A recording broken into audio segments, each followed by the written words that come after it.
Praise the Lord. परमेश्वर के नाम की स्तुति हो। Today we are going to meditate an incident from John Gospel. आज हम योना के पत्री में से एक घटना में मनन करने वाले हैं। This is recorded in chapter 8 verse 1 to 11.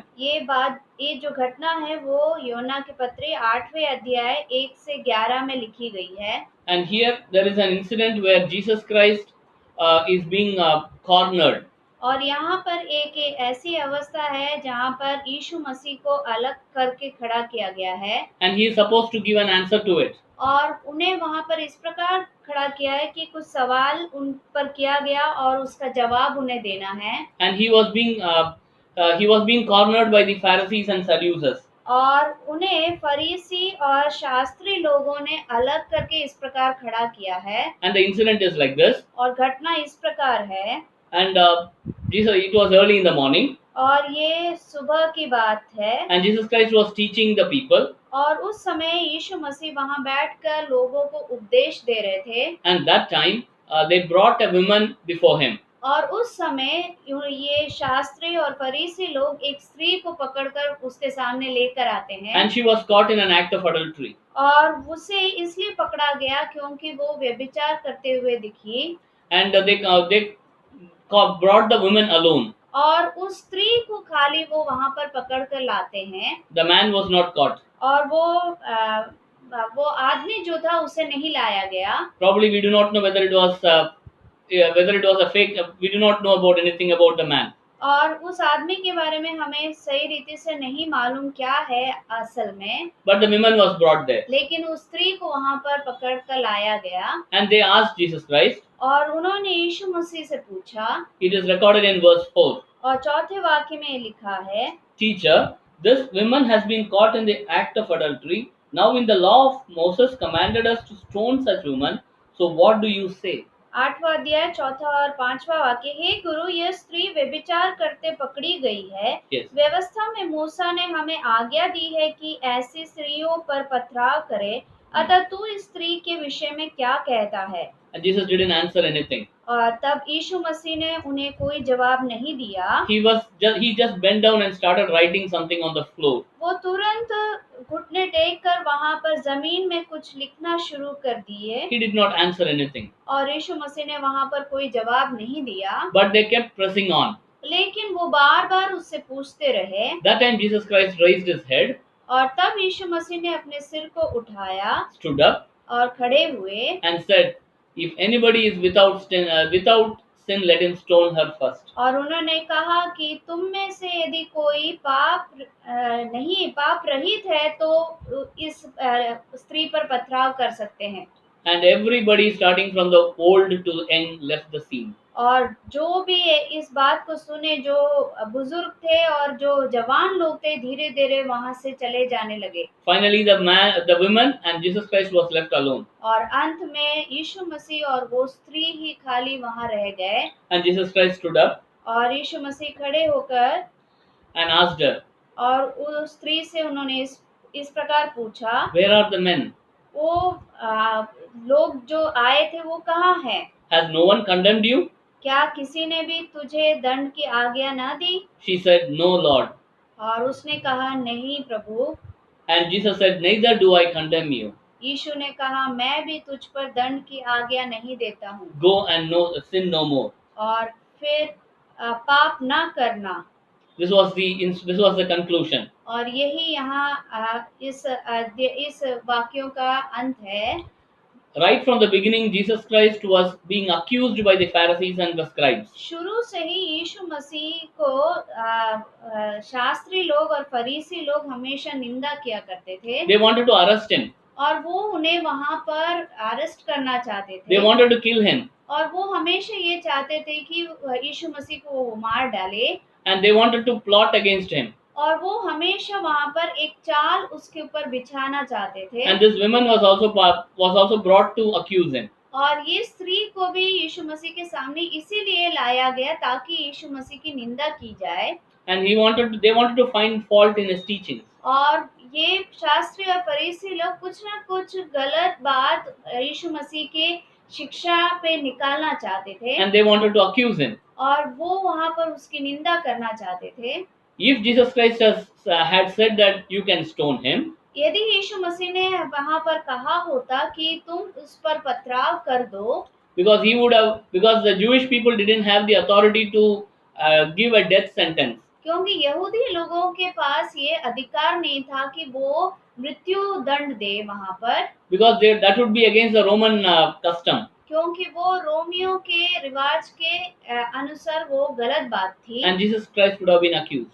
और तब अगर ऐसा होता तो यीशु मसीह को निश्चय ही निंदा किया जाता। Secondly, दूसरी बात, Jesus Christ didn't answer anything. यीशु मसीह ने वहां पर उनसे कोई जवाब नहीं दिया। And he was just writing something on the floor. वो कुछ जमीन पर लिखने शुरू किया उन्होंने। And remember, my dear brothers and sisters, it was the very fingers of God that wrote the law on the tablet. और इसलिए हे मेरे प्रिय भाई बहनों, याद रखिए कि परमेश्वर की उंगलियां ही व्यवस्था को लिखी थी। And these tablets were given to the hands of Moses. और ये व्यवस्था मूसा के हाथ में दिया गया था। And the law was just twisted. और जो व्यवस्था है वो बिल्कुल ही बदल दिया गया था। And according to the law, this is not the way to accuse a woman. और व्यवस्था के अनुसार एक स्त्री को इस प्रकार से निंदा नहीं करना था।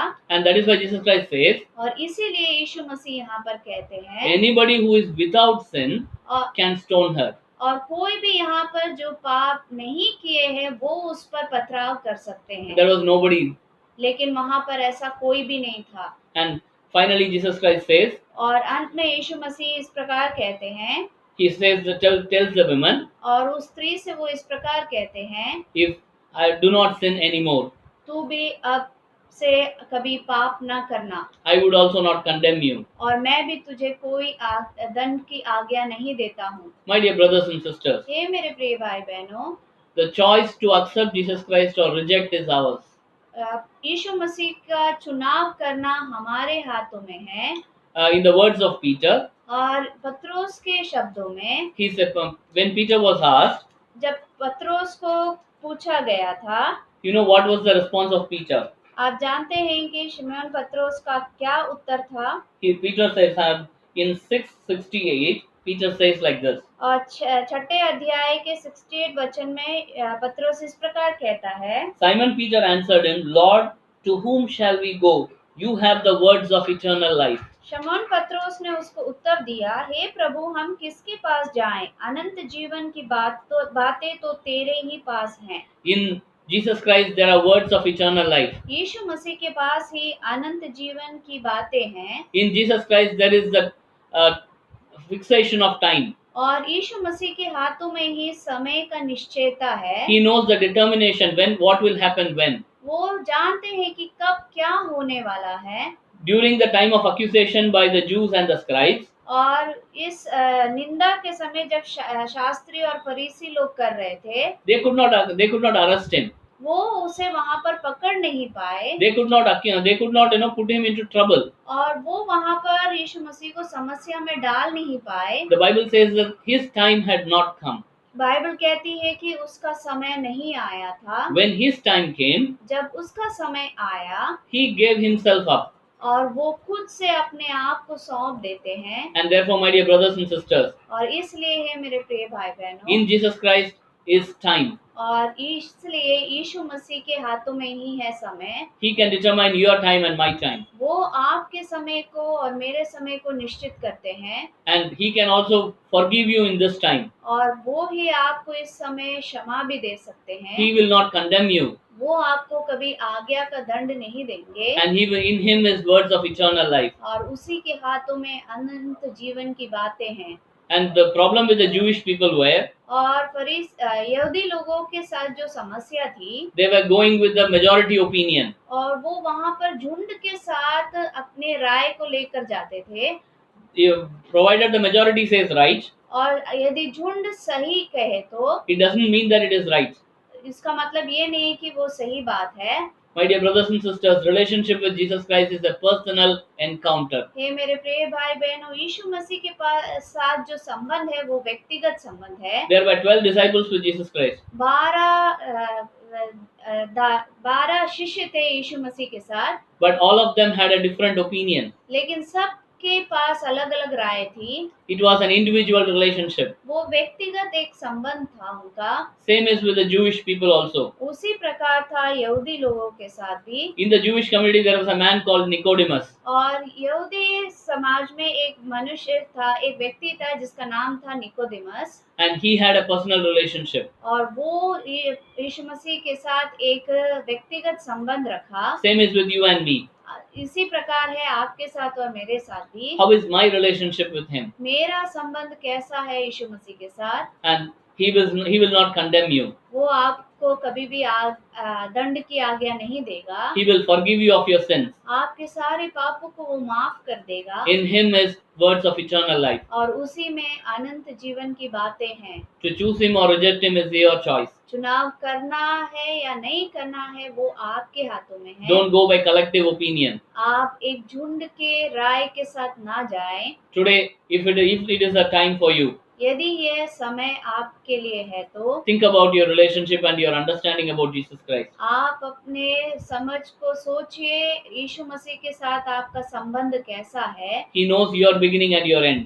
वो आपके आदि और अंत को जानता है। He can forgive you and give you life. वो आपको क्षमा दे सकता है और आपको एक नया जीवन दे सकता है। May God bless us with His word. परमेश्वर इन वचनों से हमें आशीषित करे। Amen.